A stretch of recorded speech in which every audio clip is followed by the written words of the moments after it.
Well, hello everybody, welcome back to another chinwag. And today we come from a nice cold afternoon here in Wiltshire in the UK. You can see there's still frost on the ground here. Look at this, beautiful, nice and fresh. On a nice little cycle ride, folks.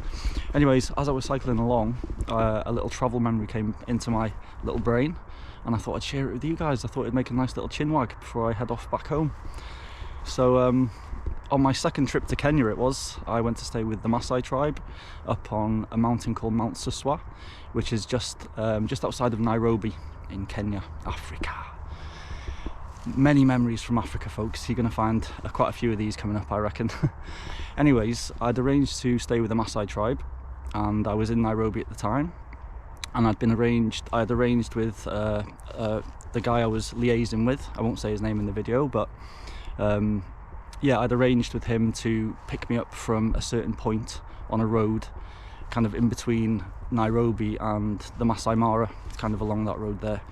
So it was outside of a hotel which was in the middle of nowhere pretty much. It was like outside of a town, but it wasn't near any kind of civilization, so to speak. So I managed to get from the apartment I was staying in Nairobi. I got to the other side of Nairobi with difficulty, managed to find a bus there that went to the area where I wanted to go. Long story short, folks, it was very difficult trying to get to where I was getting to. Anyway, I got there in the end, and the Maasai guy came to pick me up, and I jumped on the back of his motorbike, and he told me that there was an hour-and-a-half ride up to the top of the mountain from where we were. I was like, okay, cool. Jumped on the back, and man, what an experience that was in itself. There was no road up to their little village, basically. Well, a hamlet. It was just a few mud huts that they live in, you know. They call them manyatas. Anyways, after a beautiful ride up there, very bumpy, but what an experience. We got there, and as soon as we got there, the guy that had picked me up, he called one of the young kids over, and he asked him to take me to my manyata, to my hut, where I was going to be staying for the nights that I was there, you know. So this young kid couldn't speak a word of English, just Swahili. They were speaking up there. So he took me to my hut. So we were just kind of, you know, not speaking obviously, but kind of trying to communicate a little bit by kind of gestures and things like this, you know.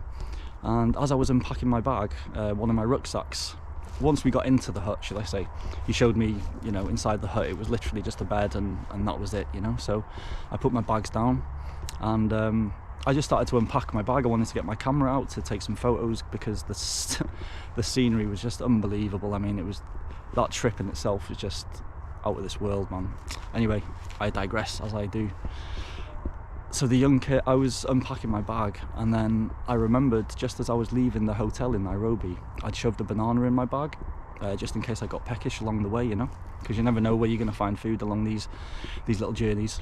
So anyways, the banana had just gone to mush in my bag, basically, through all of the travel from Nairobi to the other, from one side of the city to the other, from bus to bike to all of this. It just got mushed in my bag, basically, and I was like, shit. So I just kind of grabbed the banana with my hand, and I was just going to go and put it outside, kind of on the ground for now, you know, just while I kind of could clean my bag out. And the kid could see that I was wondering what to do with this banana in my hand, and his eyes kind of lit up, you know, and I thought, he's going to be happy to help me, going to show me where to put it, what to do with it, you know, take it to a bin or something like that. Anyways, he grabbed it out of my hand and just started eating it, just like really enjoying it, you know, like really enjoying the banana. I was like, wow, no way, he's eating it. I wasn't expecting him to eat that. And then he kind of dove into my bag. It was the bag that it had come from. He'd seen where it had come from, so he went into my bag. Because he knew I wanted to throw it, he was scooping the rest of it out of my bag, you know, and eating it. Before I could even say anything, you know, this was going on, and I was like, wow, man, this is a life lesson, you know. This is a life lesson. This is what I thought was trash, what I just thought was worthy of going into the bin and had no other worth. He had a meal out of it, basically. He had a snack from it, you know.